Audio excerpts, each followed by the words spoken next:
Une nouvelle arme secrète chinoise a été révélée par des images satellites, et le problème est désormais énorme pour les États-Unis et pour toute la sécurité dans l'Indo-Pacifique.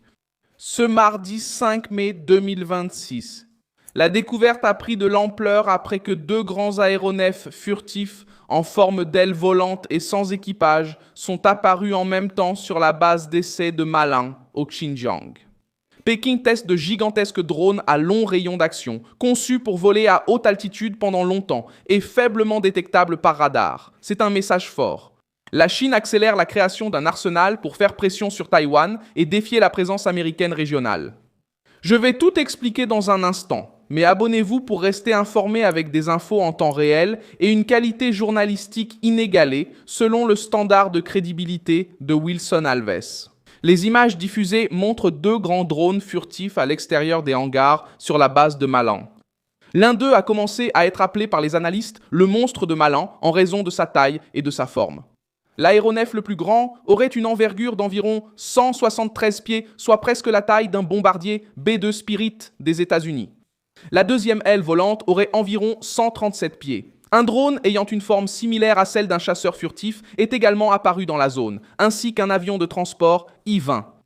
La base se trouve dans une région isolée de l'ouest chinois, loin des regards habituels, et elle est utilisée pour tester des programmes sensibles de l'aviation militaire chinoise. Le point central est simple. La Chine essaie de construire une force aérienne sans pilote, capable de surveiller, d'attaquer, de tromper les défenses et d'accompagner des avions pilotés dans une guerre moderne. Ces drones n'ont pas été présentés lors d'un défilé pour la propagande habituelle. Ils sont apparus sur des images satellites dans une zone d'essai déjà surveillée par des analystes militaires. Cela indique que le programme est passé du stade de l'idée à une phase plus sérieuse de vol, d'évaluation et d'intégration. En cas de crise autour de Taïwan, ce type d'aéronef pourrait servir à la reconnaissance à longue distance, au soutien des attaques, à la pression psychologique et à la saturation des systèmes de défense. C'est là que la menace devient plus grande. Le différend ne porte pas seulement sur un nouveau drone, mais sur la tentative chinoise de réduire l'avantage technologique américain. Le Pentagone a déjà affirmé dans son rapport annuel que l'armée populaire de libération continue de progresser vers les objectifs fixés pour 2027, avec pour objectif d'avoir la capacité d'obtenir une victoire décisive sur Taïwan et de contrebalancer les États-Unis dans des domaines stratégiques. Le même rapport indique également que Pékin affine ses options de recours à la force contre Taïwan, y compris une invasion amphibie, des attaques par le feu et un possible blocus maritime. Le Pentagone affirme que son rapport annuel vise simplement à contrebalancer celui des États-Unis. Le Pentagone est cité avec d'autres programmes chinois à haut risque comme le H-20, le J-36 et des drones de combat, selon le rapport visant à réduire l'avantage amphibie. Selon le Pentagone, la logique de l'invasion est évidente. Pékin souhaite, selon son rapport, posséder une menace capable de franchir les défenses, d'opérer loin des côtes chinoises et de semer le doute chez les planificateurs américains. Même si une partie de ces plateformes est encore en phase de test, l'orientation du projet montre déjà de l'ambition. La Chine veut arriver à un moment de crise avec plusieurs options en même temps, dans les airs, en mer, dans l'espace et dans le domaine cybernétique. Le J-36 renforce ce tableau. En décembre 2024, des images inédites d'aéronefs militaires chinois ont circulé sur les réseaux sociaux. Et des spécialistes interrogés par Reuters ont déclaré que les configurations présentaient des caractéristiques furtives et avancées, même s'il n'était pas encore possible de mesurer les performances réelles uniquement à partir des images. L'aéronef plus grand aperçu au-dessus de Chengdu avait une forme inhabituelle, sans queue et avec des entrées d'air pour les moteurs.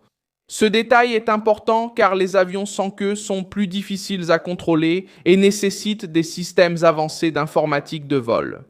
Autrement dit, la Chine prend des risques technologiques élevés pour tenter d'atteindre la prochaine génération de combats aériens. Du côté américain, la réponse a déjà commencé à prendre forme avec le F-47, le chasseur de 6e génération choisi pour maintenir la supériorité aérienne dans les prochaines décennies. L'armée de l'air des États-Unis a annoncé en mars 2025 que Boeing avait reçu le contrat de développement du programme NGAD, présenté comme le premier chasseur de 6e génération américain. La différence, c'est que les États-Unis disposent encore d'une base de combat, de logistique et d'expérience que la Chine n'a pas au même niveau. L'aviation américaine a déjà utilisé la furtivité dans des guerres réelles, a déjà intégré des bombardiers stratégiques, des chasseurs avancés, des porte-avions, des satellites et le ravitaillement en vol à l'échelle mondiale. La Chine a progressé rapidement, mais une grande partie de ce qui apparaît maintenant doit encore prouver sa fiabilité, sa production de masse, sa formation, sa maintenance et sa coordination en situation réelle. La guerre moderne ne se gagne pas uniquement avec un bel avion sur une image satellite, mais par celui qui fait tout fonctionner ensemble sous pression, malgré pertes, défaillances et réactions ennemies. Même ainsi, l'alerte ne peut pas être ignorée. Le problème majeur, c'est que la Chine est encurtando distâncias. Auparavant, Washington regardait le Pacifique avec aisance. Aujourd'hui, chaque nouvelle image satellite montre un Pékin plus agressif sur le plan technologique militaire. Si un drone furtif géant parvient à voler pendant de nombreuses heures, à collecter des données et à survivre près de zones protégées, il change la donne en matière de défense. Si plusieurs drones de ce type sont utilisés ensemble, ils peuvent obliger Taïwan, le Japon et les États-Unis à dépenser plus de missiles, plus de capteurs et plus de ressources pour garder le contrôle du ciel. L'histoire montre pourquoi cela fait peur. Lorsque les États-Unis ont développé le F-117, le premier avion furtif opérationnel au monde, l'idée était d'attaquer des cibles importantes sans être détecté par les radars ennemis. L'appareil est entré en combat au Panama en 1989, puis a été utilisé pendant la guerre du Golfe, lorsque la furtivité a commencé à être considérée comme un avantage décisif pour atteindre des cibles protégées. Ce n'était pas seulement une nouveauté technique, c'était un changement de doctrine. À partir de ce moment-là, toute nation qui voulait affronter les États-Unis a compris qu'elle devait coopérer, copier, neutraliser ou surpasser cette technologie.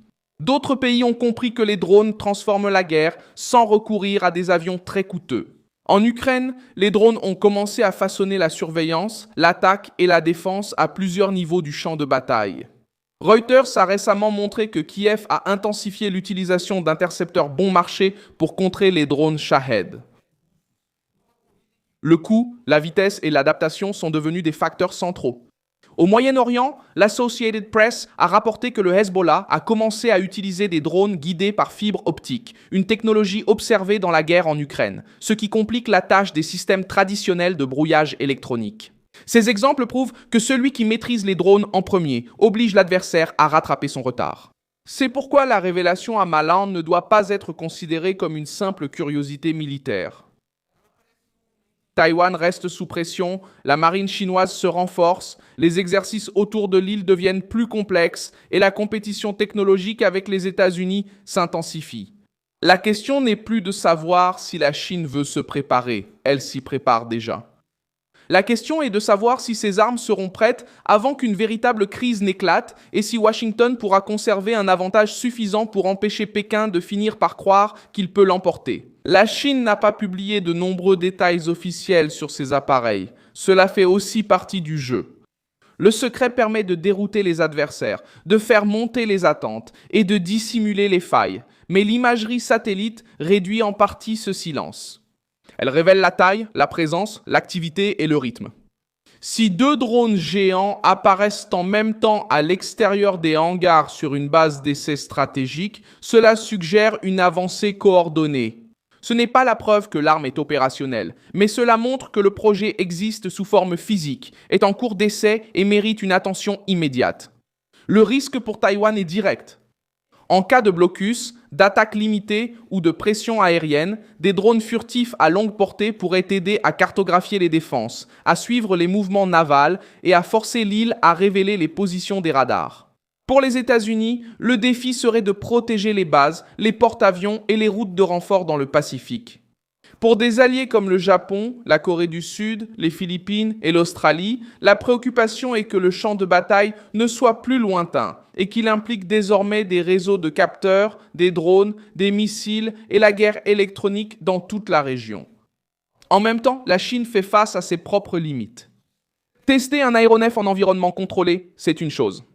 Opérer en temps de guerre contre le renseignement américain, contre le brouillage électronique, contre des chasseurs avancés, contre des défenses intégrées et contre des frappes préventives, c'est autre chose. Pékin le sait.